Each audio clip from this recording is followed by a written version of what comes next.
begin this session, I'd like to talk a little bit about how Buddhism spread from India from the time of the Buddha.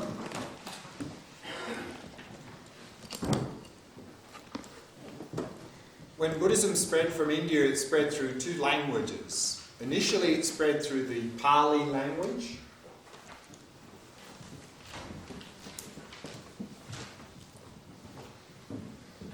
And when it spread through the Pali language, the core of the teachings that spread were these Four Noble Truths, which we'll give a brief introduction into shortly.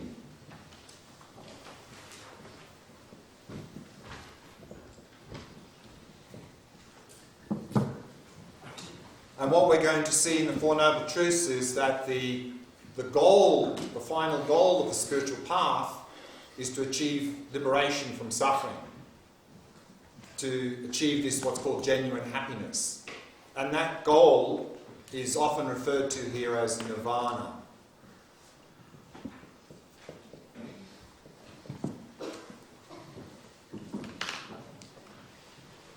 And when Buddhism spread through the Pali language, it first spread down into Sri Lanka.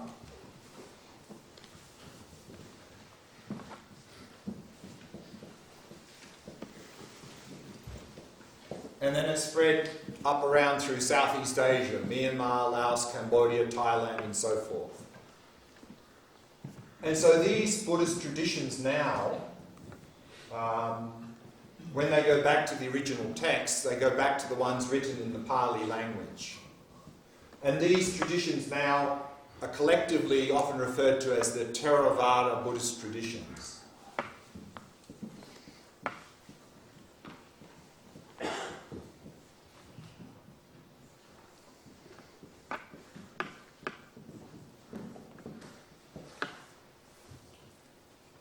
But also Buddhism then spread through the Sanskrit language from India. And when it spread through the Sanskrit language, not only we have the Four Noble Truths, but we also have another set of teachings called Perfection of Wisdom teachings.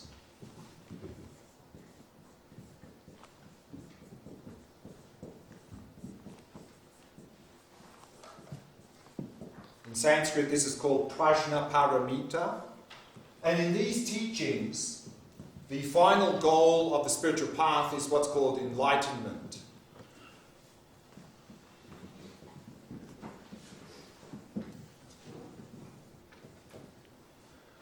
And we'll look at a little bit later in the course as what is the difference between nirvana and enlightenment. And when it spread through the Sanskrit language, it spread initially up through the northwest of India, which is up that region, which is now Afghanistan, Pakistan. And it went over the Himalayas onto the Silk Route. And it went across the Silk Route initially into China.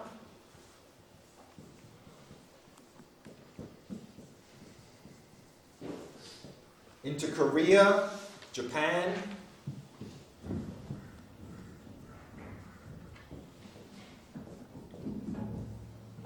and then further down to Vietnam.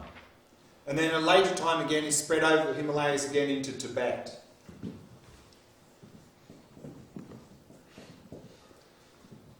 So in all of these Buddhist countries now, when they go back to the original text, they go back to the ones written in the Sanskrit language. And these Buddhist traditions now collectively are often referred to as the Mahayana Buddhist traditions.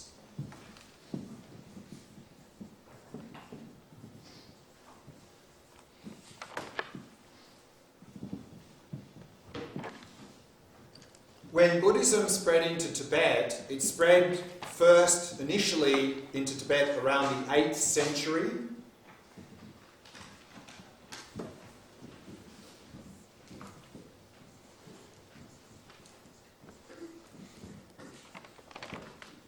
Through particularly a great Indian master, Padmasambhava. And he introduced a system of practice in Tibet called Dzogchen.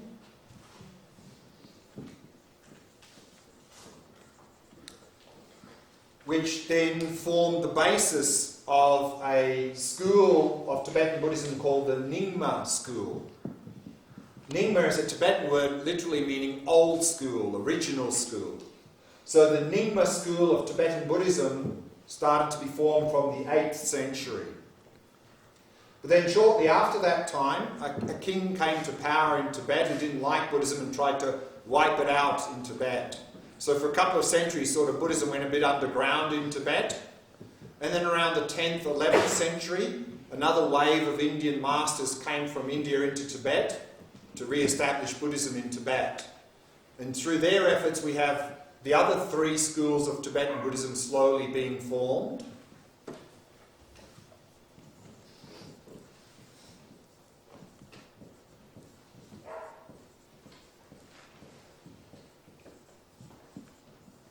The first of those schools is called the Kagyu school of Tibetan Buddhism.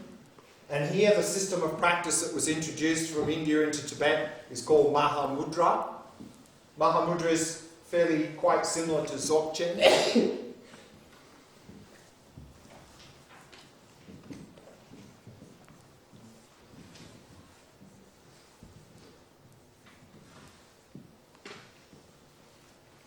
The third school that was formed in Tibet is called the Sakya school of Tibetan Buddhism.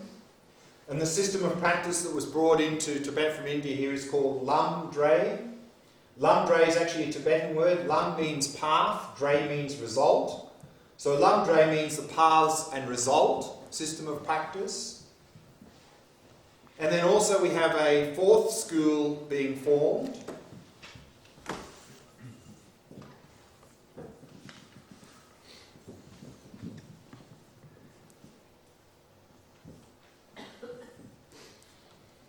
Called the Gelug school of Tibetan Buddhism.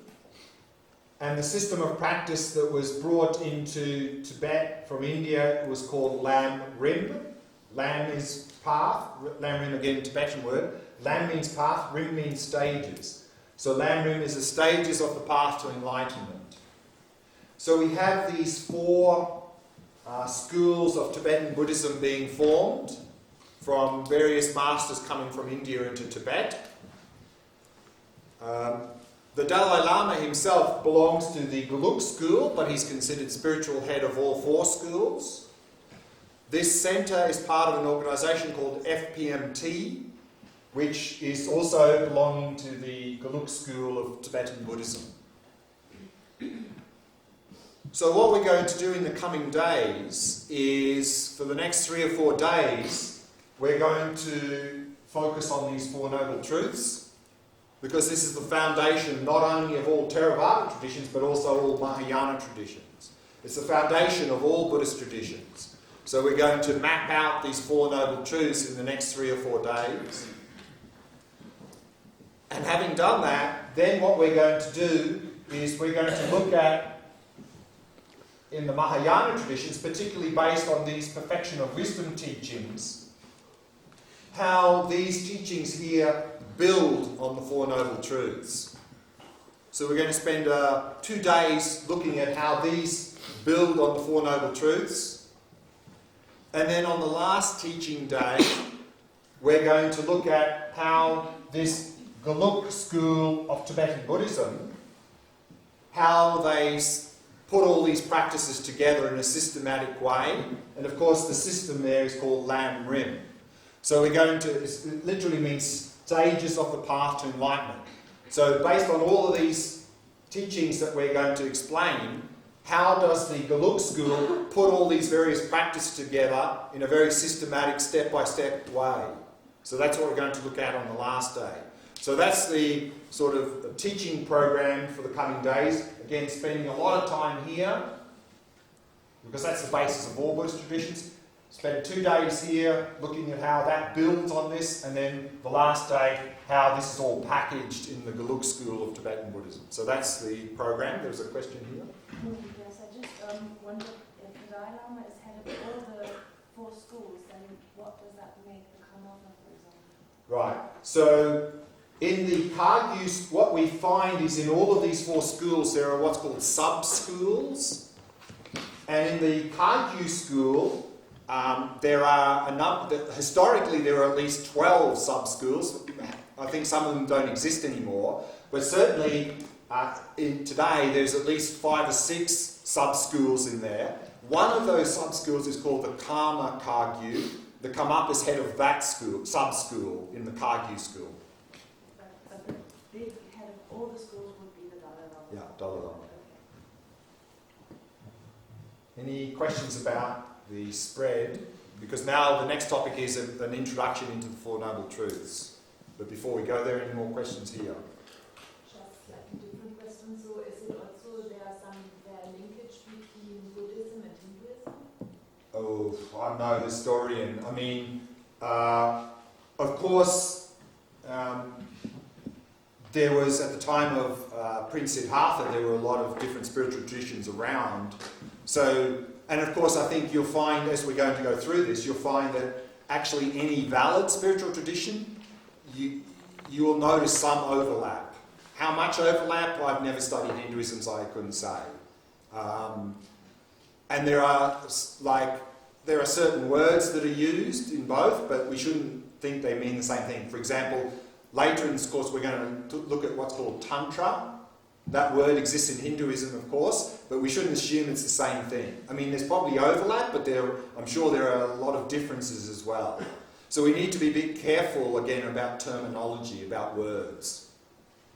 What was the need of so many different schools? Why didn't they integrate all their knowledge into maybe one tradition of Tibetan Buddhism? So why do we have all these different schools? Because we need them. Because in every country, every culture is different. And so the challenge was, with all of these countries, is, and even before it left India, the Buddha didn't teach one thing. He taught many different things according to people's capacity. So to this person he taught this, to this person he taught that. He taught all sorts of different things. So even at the time of the Buddha, there were different understandings based on people's capacity.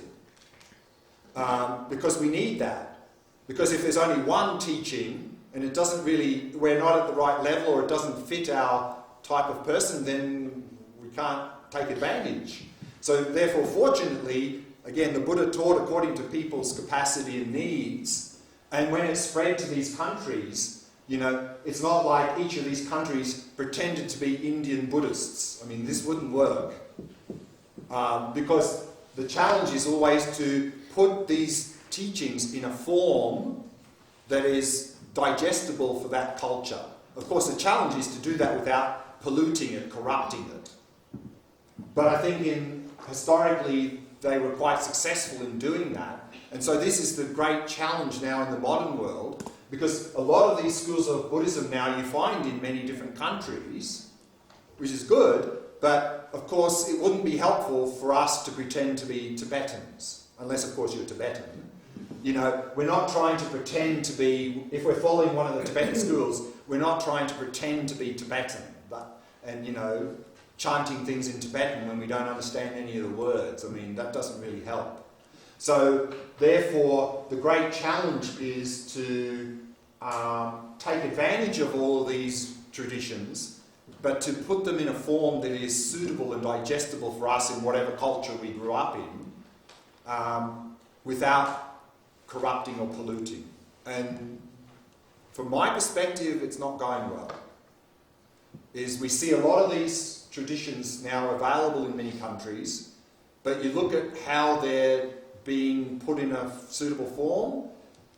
Often what I find is that that in the modern world we already have a lot of beliefs, and then Buddhism comes along, and what often I see is happening, based on whatever belief system we have, we look at that and we go, oh yeah, that's useful, I'll take that. Oh no, I don't believe that, get rid of that. Oh, get rid of that. Rebirth? No, get rid of that. Karma? Oh no, get rid of that. And so what we find is happening, a lot of the core teachings are being jettisoned because they don't happen to fit with our belief system. Oh, but that mindfulness thing, that sounds good. I like that mindfulness, that's going to help me. And then we end up with a sort of something that really is not very helpful. I mean, it doesn't have any sort of substance to it. So this is the great challenge. Not to pretend to be Tibetan or whatever, but to bring this in a form that is very suitable for us in the modern world. And that's a great challenge that every culture is sort of working with now. So would the Gelug school be the more digestible one for Westerners, from your experience? Again, I think within this class, if we understood all the different systems here, I would say there'll be people that will say, yes, that suits me, that suits me, that suits me. So it's not like, which one is the best? Is the one that works best for you. That's the best one for you. So what's helpful is if we have some connection with some of these Buddhist ideas, because Four Noble Truths is in every system, if we really connect with that and we think, wow, this could really help me, then search out these various traditions, which are often very available in many countries, and see whether that system resonates with us and whether it's something we can use. So that's something for us to investigate. Based on that, would you recommend that one should rather follow one path properly or take bits and pieces from it? In your experience, if you take bits and pieces from everywhere and stick them all together, does that generally work very well? Like if we want to have a car and we take a bit of this car and a bit of this car and a bit of this car and stick it together, does that sort of run very well? Probably not usually. But I'm going to talk more about that later, so that's coming much later. I'll talk more about that. It's an important question. Do any of them have any relationship with yoga? Yeah, I'll talk more about that later. The brief answer is that in Tibetan Buddhism, at a very high level, they do yoga practice, but not as of course, even yoga itself is a complete system, but often in most countries they take one element, the asanas, and say that's yoga. Okay, that's one element of, I think, 8 or 10 levels, but so the whole, yoga is a whole system, and the physical body work is just a preparation for the real practice. And so similarly you find in Tibetan Buddhism is that, particularly at the higher levels in what's called Tantra, which we'll talk a little bit about later, that we do yoga, but it's actually it's not so much about asanas in this body, but it's working a bit subtle body. So the body work there is a much higher level than just, fixing a little bit of aches and pains and stretching a few muscles in the body. So yes, I think you'll find in all the traditions, of course, the body is the support for the mind. So if we don't look after the body, then it's going to be difficult to meditate. Okay, let's look at Introduction to Four Noble Truths. Is Pali an older language than Sanskrit? I'm no historian. No, I don't know. No, I couldn't answer that.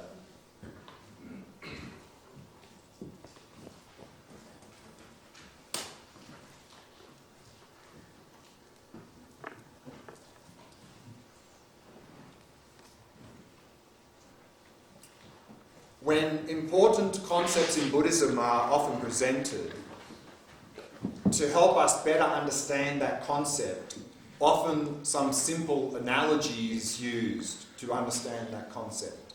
And here in presenting the Four Noble Truths, one analogy that's often used is the analogy of a physical illness.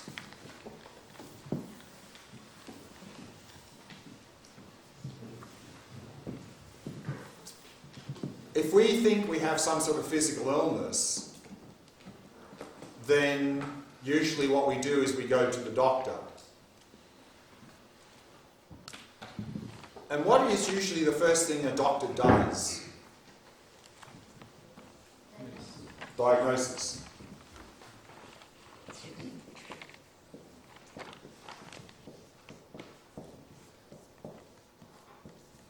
And often the diagnosis has sort of two steps.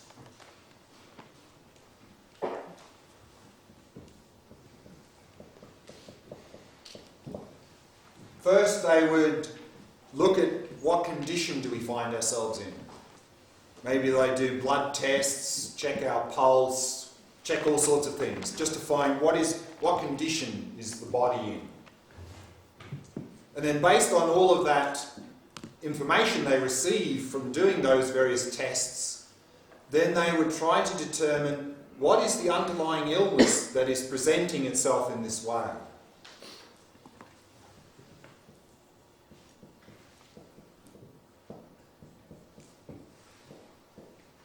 So usually the diagnosis has these two steps. And the analogy that we're using here is the analogy of a curable physical illness. So what comes after diagnosis, generally?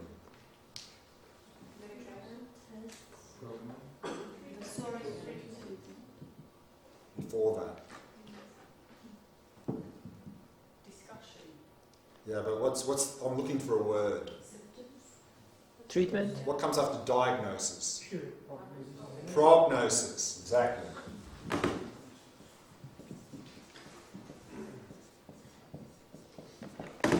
That based on the doctor's diagnosis, they would give us a prognosis, i.e. this is incurable, this is curable, this can be cured.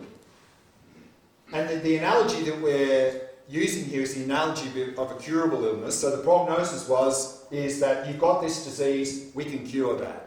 It's curable. What comes after prognosis, of course, is the cure.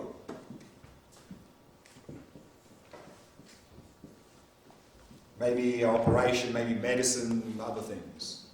So we find that in a physical illness, we're sort of going through these 3 or 4 steps. What's our condition? What's the underlying illness? Prognosis, we can cure that and apply the cure. So similarly, the Buddha is being like our doctor.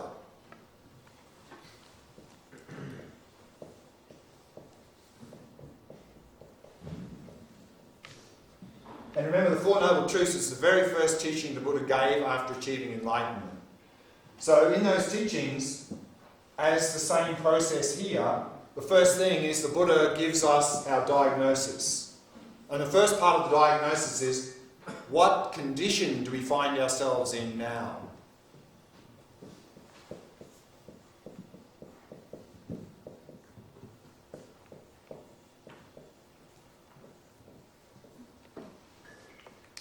And that's the first noble truth. And usually this is translated as suffering. The original Sanskrit and Pali term is duhkha. And this is a classic example of how terminology can create a lot of confusion. Because this word duhkha, which we'll look at the meaning of it shortly, is very difficult to translate into English. In fact, I think there is no word in English that has the same meaning. So what we find is that most commonly translators translate this as suffering. But this is describing our condition, human condition. So based on this translation, we often hear people say things like, according to Buddhism, all life is suffering. And then when we hear that, we go, ooh, that doesn't sound right. You know, sometimes I'm okay, sometimes I have pretty good experiences, actually. I think that Buddha guy, he got it completely wrong. Because the problem here is terminology. Because when we see the word suffering, for us implies some sort of unpleasant, painful physical or mental experience. Because that's what the word means for us. So was the Buddha saying our whole life is simply unpleasant, painful physical, mental experiences? No, he didn't say that at all. He said that our condition is dukkha. So to try to understand what this word dukkha means, there's a presentation called the 3 types or 3 levels of dukkha.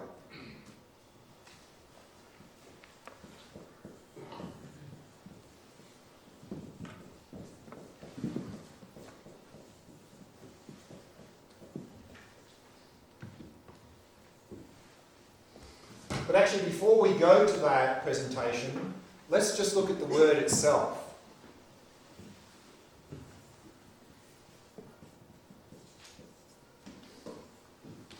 The etymology. We can divide it into 2, dup and ka. This du is a prefix coming from dis, meaning bad.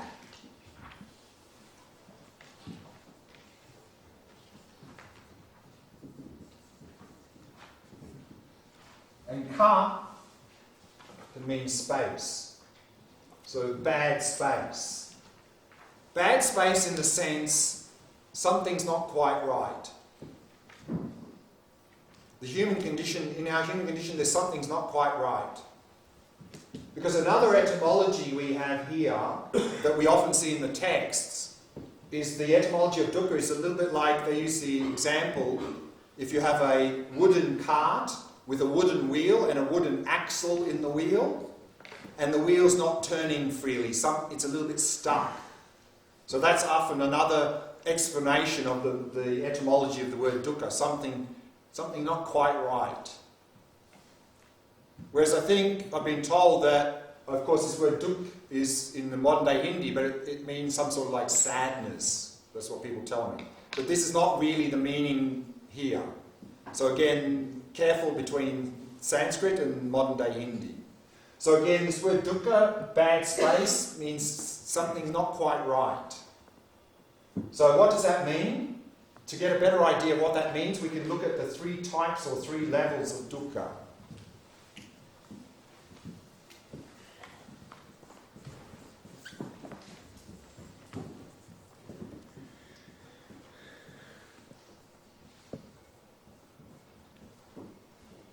And the first type or level of dukkha is, this is called the dukkha of suffering, and here the word suffering is meaning our unpleasant, painful physical and mental experiences. And of course, this is part of the human condition. We know that we sometimes have unpleasant, painful experiences. That's very obvious to us. But also, of course, in the human condition,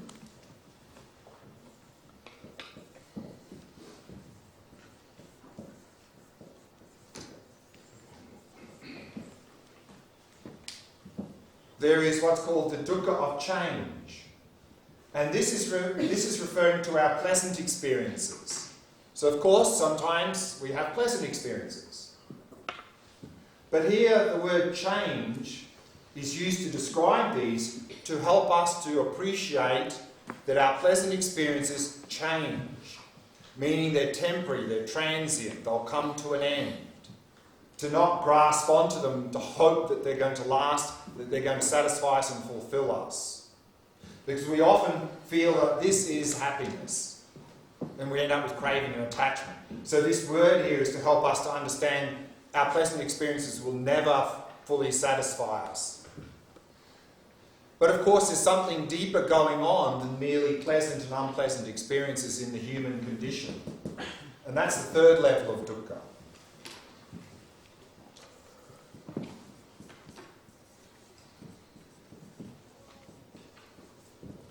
Which is called all-pervasive dukkha.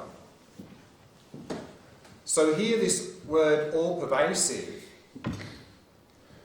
is really meaning that our human condition is such that there is nowhere we can go, nowhere we can be, to be completely free of the potential of suffering. That the potential for us to suffer is pervasive, it's everywhere in our life. No matter where we are, no matter what we're doing, that potential for suffering to arise is always there. So that's the deepest meaning of dukkha. And this is really a little bit the etymology. Something's not quite right.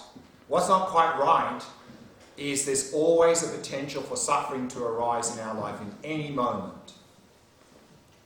And based on that, sometimes translators translate the word dukkha not as suffering but as unsatisfactory. That the human condition is unsatisfactory. So let's see if that word works. Of course, our human condition is unsatisfactory in terms of unpleasant experiences because we don't want them. So that's definitely unsatisfactory. Pleasant experiences we can say are unsatisfactory because they never last, they're unreliable, and not even in the nature of happiness. So that fits as well. And at the deepest level, our human condition is unsatisfactory because there's always a potential for suffering to arise in our life. It's always there. So that can sort of work as well. So the word unsatisfactory sort of works. So therefore, in the Four Noble Truths, when we see the word suffering, it doesn't just mean unpleasant, painful experiences. It's the translation of duhkha, and really the deepest understanding of the human condition is that the human condition is such that there's always a potential for suffering to arise in our life, in every moment, no matter where we are, no matter what we're doing. So that is a little bit about the word duhkha. Any questions about that?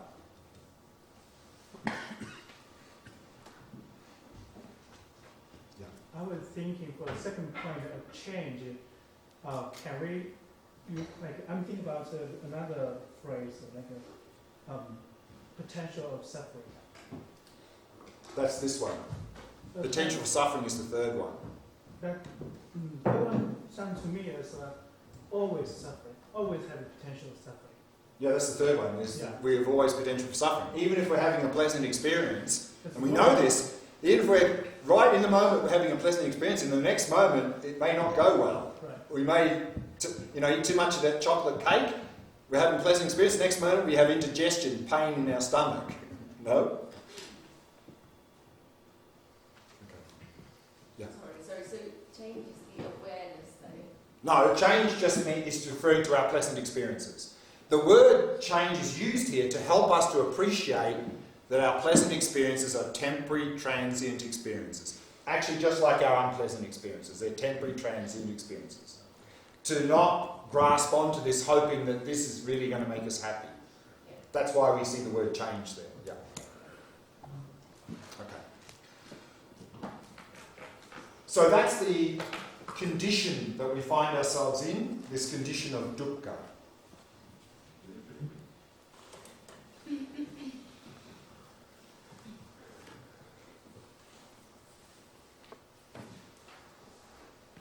Why are we stuck in this state? What's the underlying cause or illness? What is the cause? Why are we stuck there in this state of duhkha?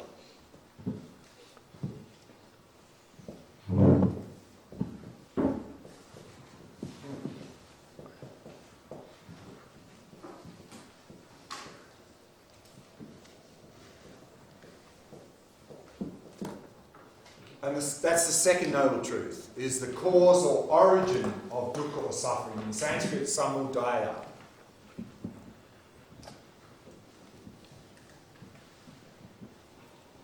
And what the Buddha discovered, of course, was the cause of suffering is not anywhere out there in the world. It's within our own mind. And the underlying cause of our suffering is our what's called mental afflictions.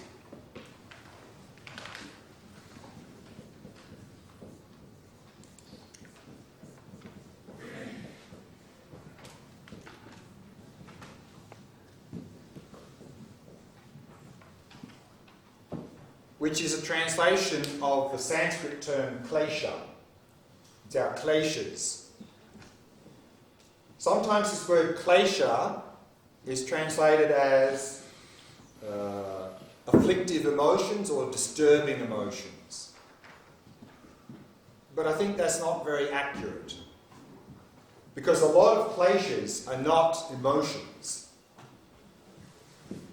And actually the word mental affliction is a much more accurate translation. Because a klesha is any mental factor. It's defined as any mental factor in our mind that agitates or disturbs our mind. That's what a klesha is. Things in our mind that agitate or disturb the mind. So therefore, mental afflictions is much better. It's mental factors that afflict, that agitate or disturb our mind. And of course, some examples of that are craving, attachment, jealousy, anger, fear, anxiety, resentment, and all those. They're all mental afflictions. And in Buddhist psychology, when these mental afflictions are presented extensively, we have a list of 26 And in that 26, there's 6 what's called root mental afflictions and 20 secondary mental afflictions. But those 26 can be condensed down to 3 main mental afflictions, often called the 3 poisons.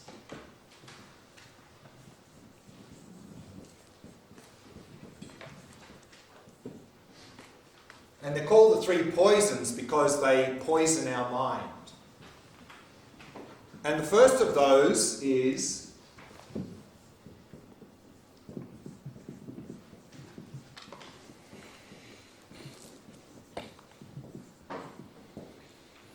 ignorance, which is a translation of the Sanskrit term avidya.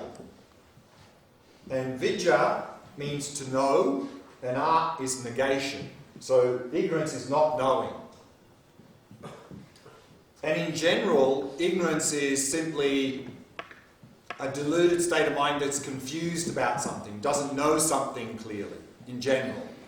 But here in the 3 poisons, we're talking about a very specific ignorance. Here we're talking about an ignorance with respect to nature of reality, how things exist. And we're not simply talking about not knowing how things exist. We're actually talking about a misunderstanding of how things exist. And we're going to later look at 4 ways in which we distort reality. 4 ways in which we don't see things accurately. But very briefly here, at the deepest level, our distorted view is this grasping onto an independent me, independent objective world. So the Buddhist assertion here is that thinking there's an independent me here and an independent objective world there is a distorted view of reality. And what that really means and so forth we'll look at in more detail later. And it's actually on the basis of this distorted view of reality that it leads to the other 2 of the 3 poisons.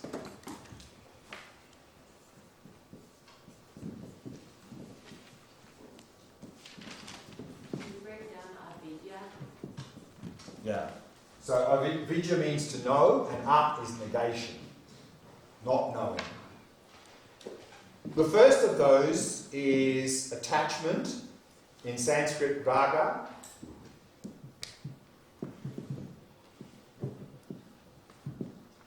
And the third one is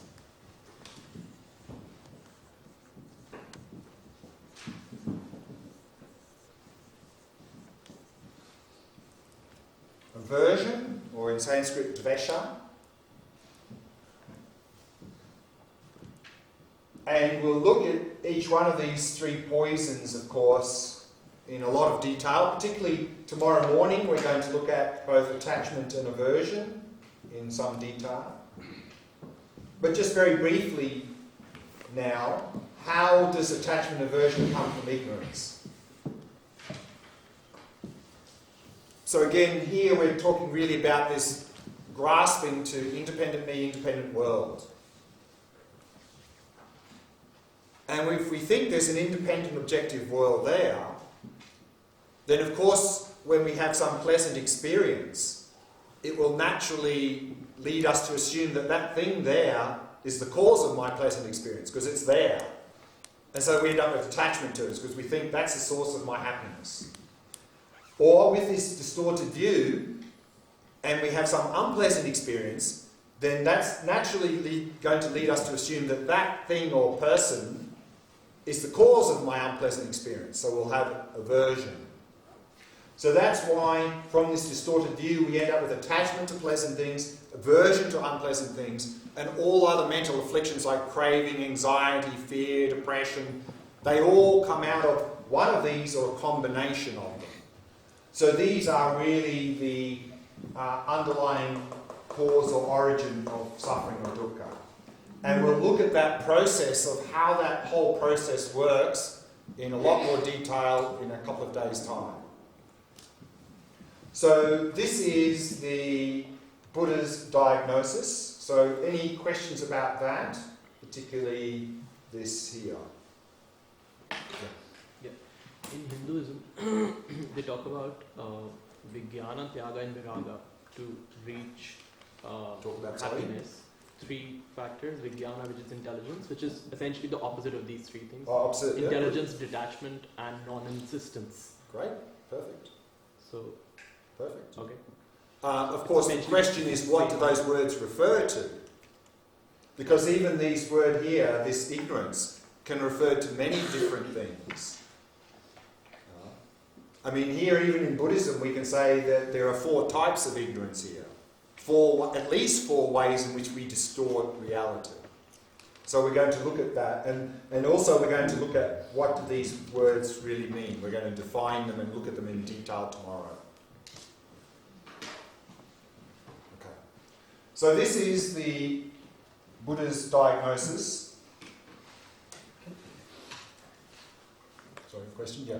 Yeah. So how about the karma? Like the Yeah. wrong view in the past and causing suffering.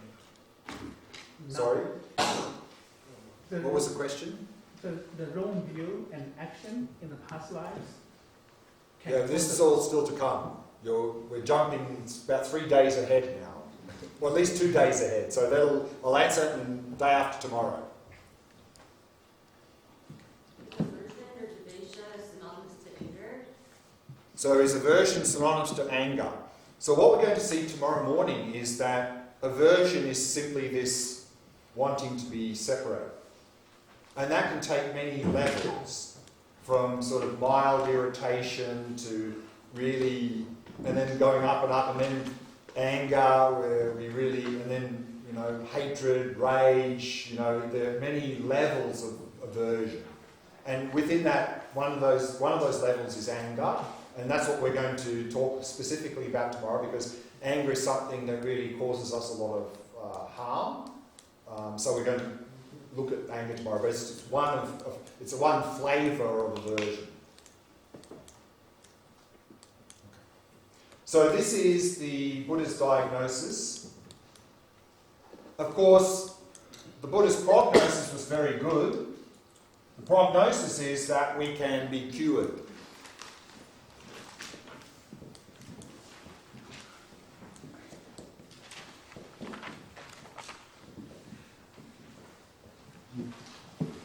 And the third noble truth is what's called the truth of cessation of suffering.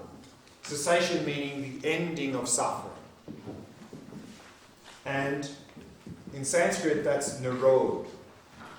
So the Buddha's prognosis was we can achieve a healthy state, a state completely free of all suffering and its causes, the state of cessation. And here, the word, that state is often referred to as nirvana.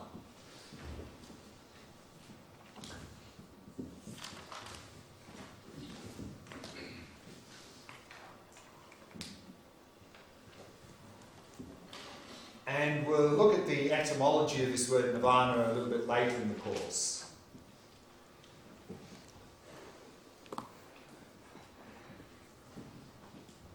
Then, what is the Buddha's cure? What is the medicine that the Buddha is prescribing to us to achieve this goal of nirvana, to a state completely free of all suffering and its causes? That's the fourth noble truth.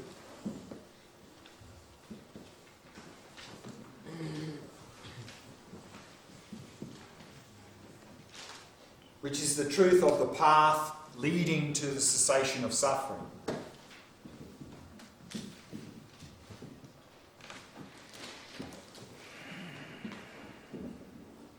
And so what is the medicine? Generally in the Four Noble Truths, what's presented as the path, what are the practices we need to do, is what's called the Noble Eightfold Path. And we'll also look at those practices a little bit more detail in the coming days. So this is the Four Noble Truths, a brief introduction into the Four Noble Truths.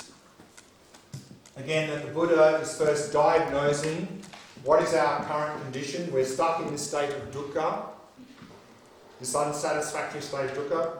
Why are we stuck in this state? What is the cause or origin of this state?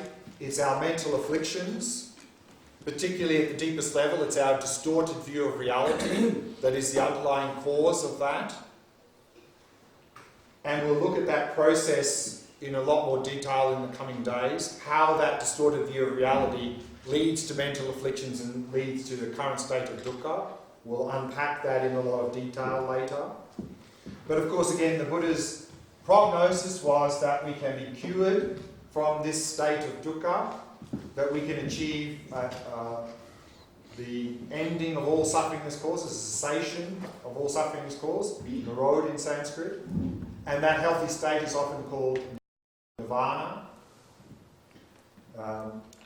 And then the cure, how can we achieve this goal, this healthy state, is the truth of the path leading to the cessation of suffering. Again, normally presented as this noble eightfold path. There are 8 practices to engage in. But actually on that point, very briefly, as we're going to see, all of those 8 practices can be condensed into 3 main core areas of practice.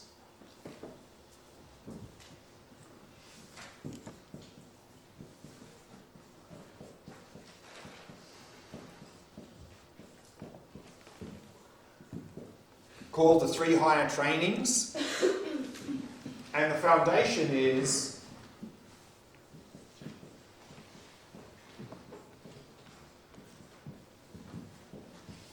ethics, in Sanskrit shila.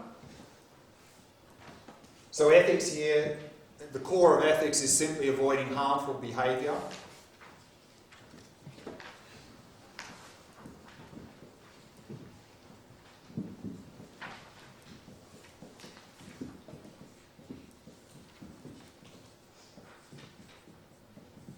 The second core area of practice is called concentration. Concentration in Sanskrit is samadhi. And of course here there are many levels of concentration we can develop.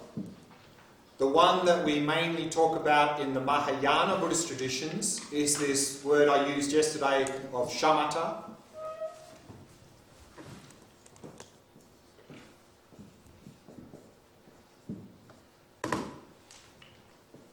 Those of you who've had some experience in any of the Theravada Buddhist traditions, when they talk about the samadhi practice, you won't normally see this word shamatha, you'll hear the word jhana, doing jhana practice, but it's the same practice.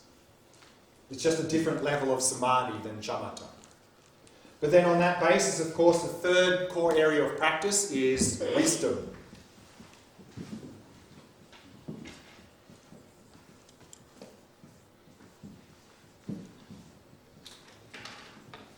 Wisdom in Sanskrit is prajna, but often here for this wisdom practice we see another Sanskrit word, vipassana.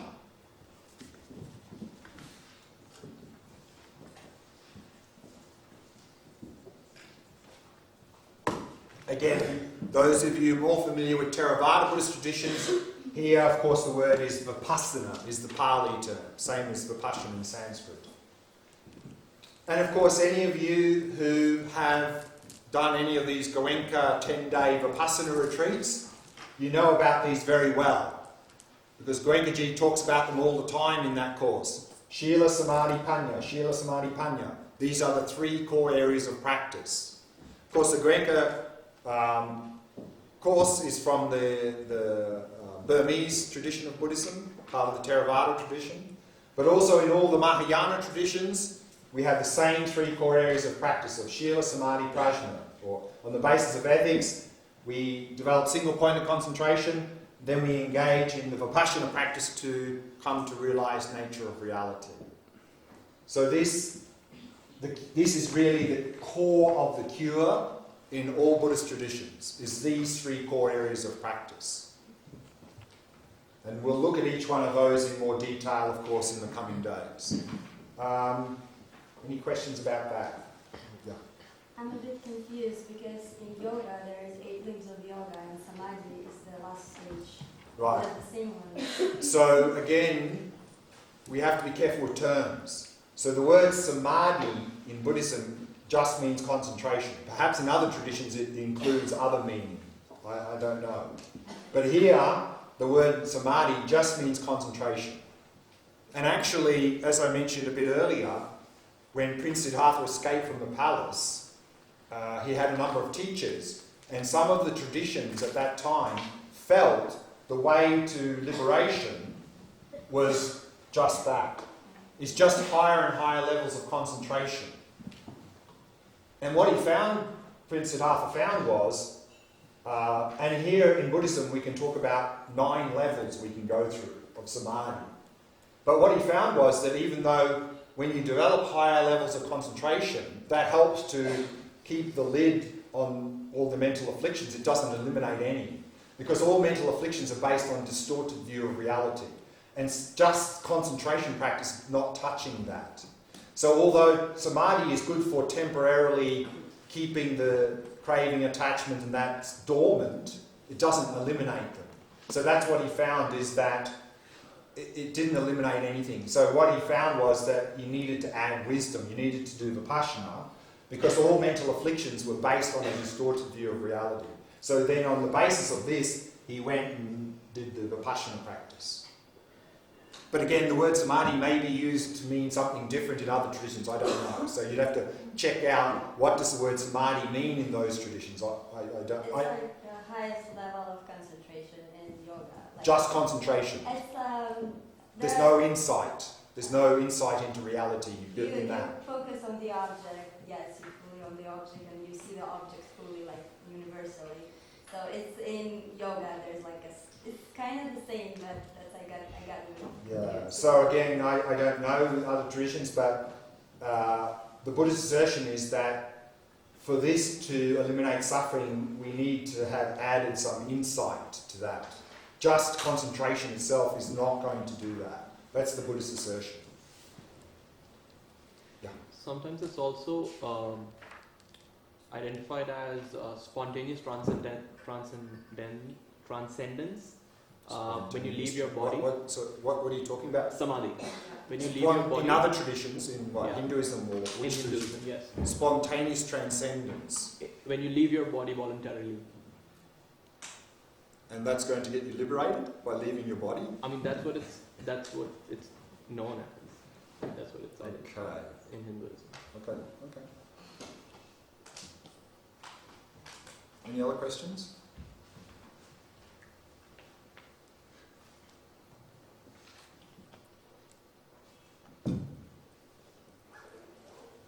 So this is the core of all Buddhist traditions.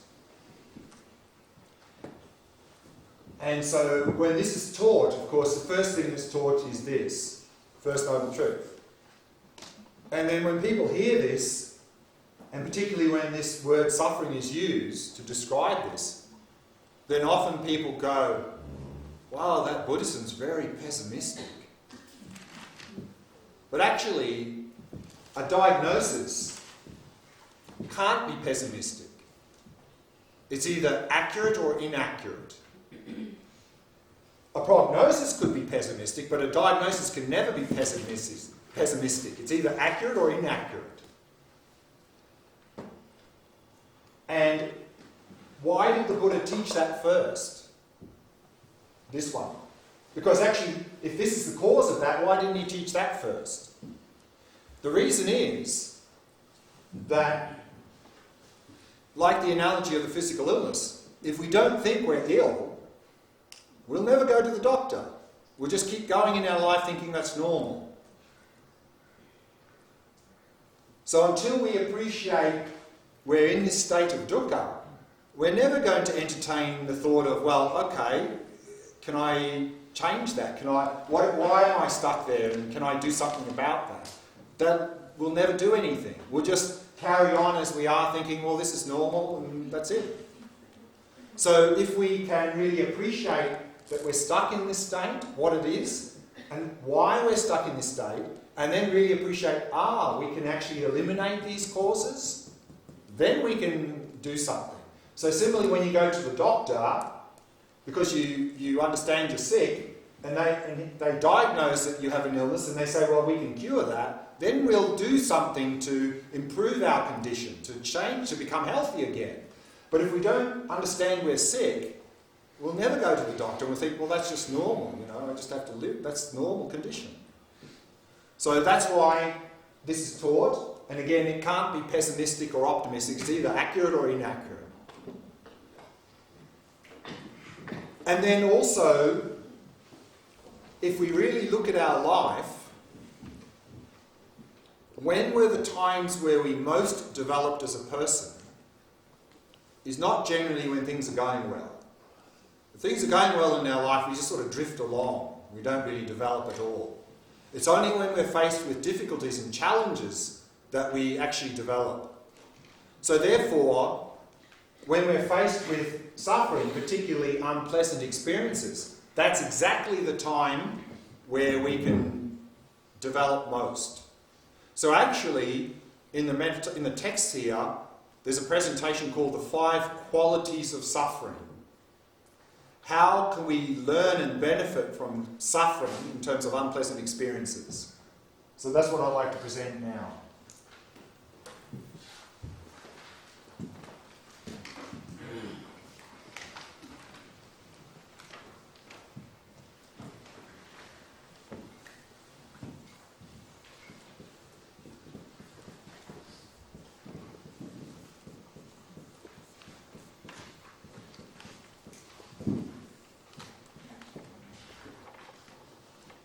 So again, 5 qualities of suffering is how can we learn and benefit if we're faced with some unpleasant, difficult situation. The first is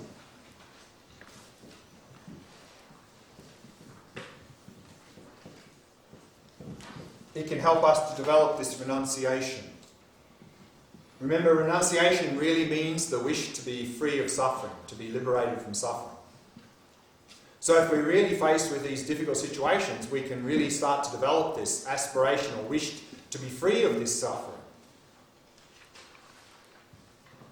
And very closely related to that is the second point.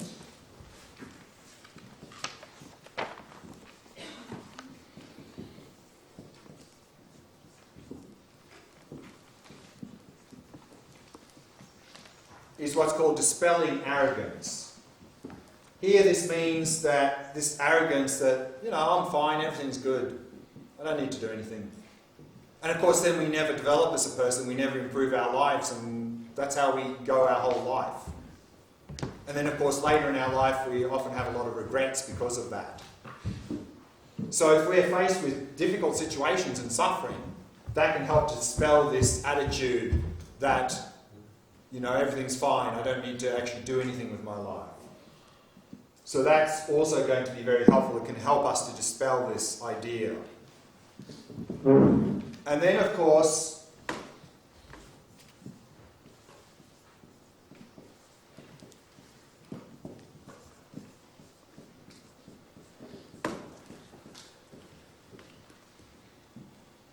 we can understand that it's actually harmful behaviour which leads to a lot of suffering.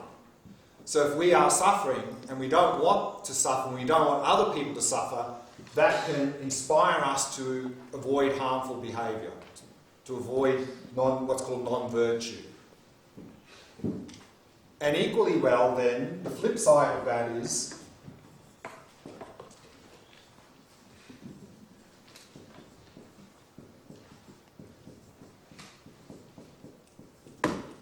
that if we are suffering, not only that would inspire us to avoid harmful behaviour, it would inspire us to engage in good behaviour because we want happiness and others want happiness. So therefore engaging in virtuous behaviour, helping others, not harming others. And then of course the fifth one is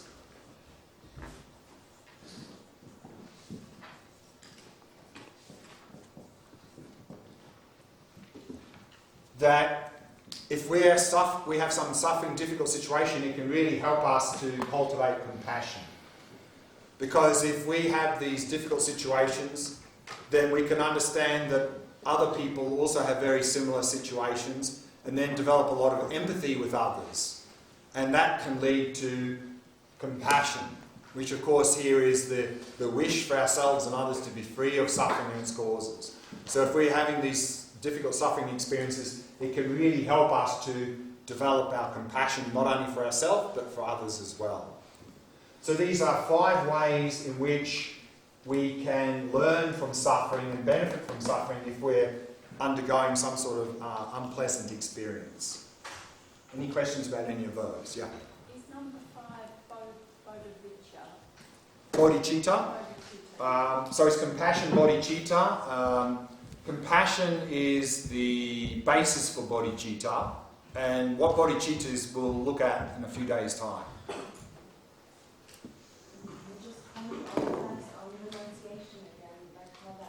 Yeah. So here, remember, this renunciation is not a very good translation. I mean, when we see the word renunciation, the original Sanskrit, nisarana, is the wish to move out of, away from suffering. So renunciation really means the wish to be liberated from suffering.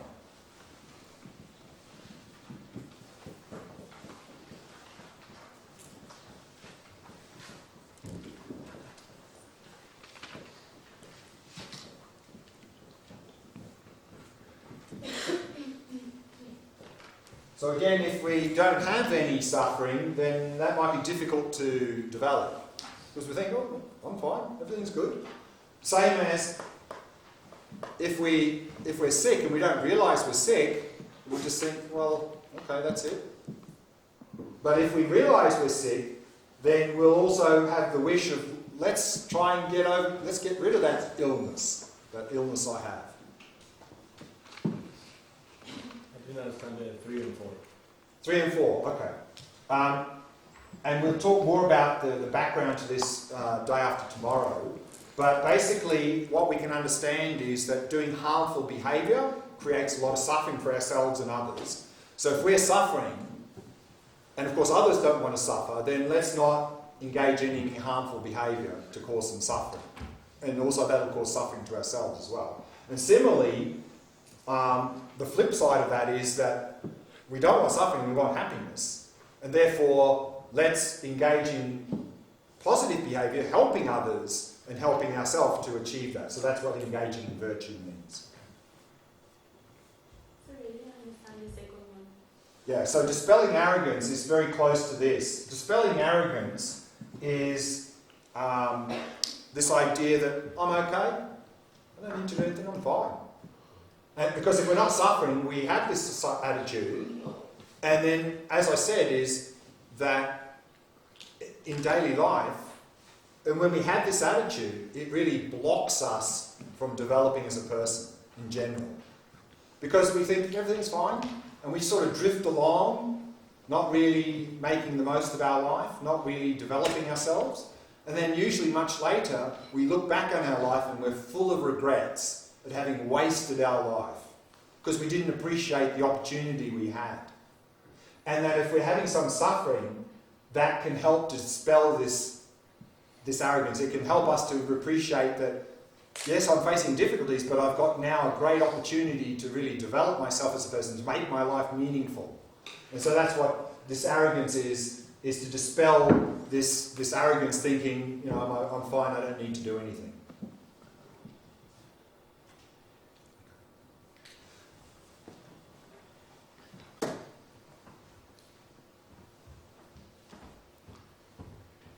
One last topic for this morning, then we'll break for lunch. There are many ways of reflecting on this suffering or dukkha. And we need to really reflect on this. This is one of the first reflections in the Buddhist path, because if we don't reflect on this, again, we're probably like a sick person who doesn't know they're sick. We'll just sort of go along and think this is normal and suffer. So if we really can reflect on this and understand the condition we're in, and understand that what is the underlying cause of this condition, that we're stuck in this condition because of our mental afflictions, but specifically the distorted view of reality, and then really appreciate we can eliminate this, then we can really have an aspiration to be free of suffering. So remember, this renunciation is the entry point into the Buddhist path. It's when we develop this aspiration, understanding we can be free of this condition of dukkha. It's possible. And one of the there's one other presentation about talking about the human condition. And it's called the 7 aspects that we look at. And that is to appreciate that we go through the first 4 of this cycle that everyone goes through of birth, aging, sickness, death, to really understand that cycle. But then the other 3 that's added to that is that we are continually meeting with unpleasant circumstances. So maybe I'll write this down.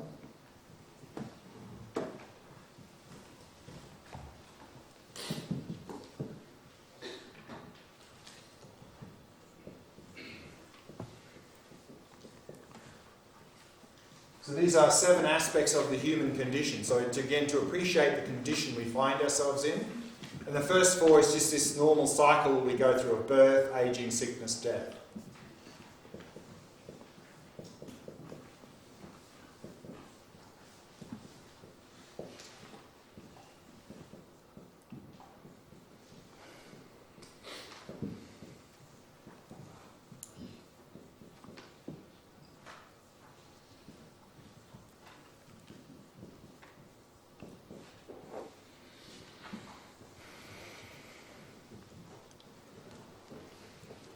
And another part of the human condition, of course, is we're constantly meeting with unpleasant situations. And also, of course, we are constantly being separated from pleasant things.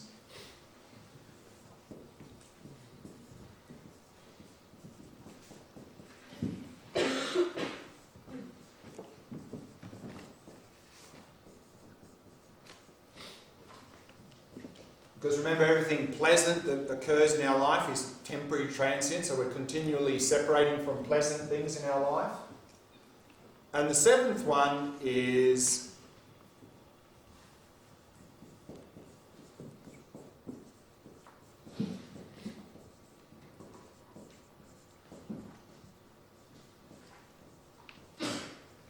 not getting what we want. And actually, separate to this, I saw someone was, I can't remember where the context was, but someone said, actually there are 2 causes of unhappiness. 2 causes of unhappiness. The first is not getting what we want. And what's the second one? Getting what we want. So I thought that was very good. Because again, for us, happiness means pleasure. And so not getting the pleasure will be unhappy, and even if we get the pleasure, we're not happy because it never satisfies us. So that's another presentation that you often see in helping us to really appreciate the condition we find ourselves in, so that hopefully that will lead us to develop this wish to be free, this what's called renunciation. That's all I wanted to cover this morning. Any last questions before we break there for lunch? Sorry, just to clarify, these are the 7 aspects of like Human condition. The human condition. Yeah, again, to get us to understand the first noble truth. So the sickness here only refers to physical sickness. Sorry, say again. Okay.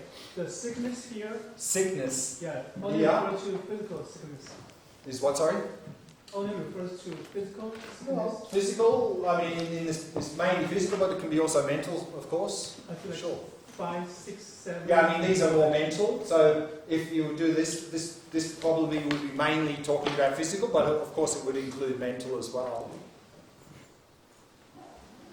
You said that there are many ways of reflecting dukkha. Many ways of reflecting. Yeah.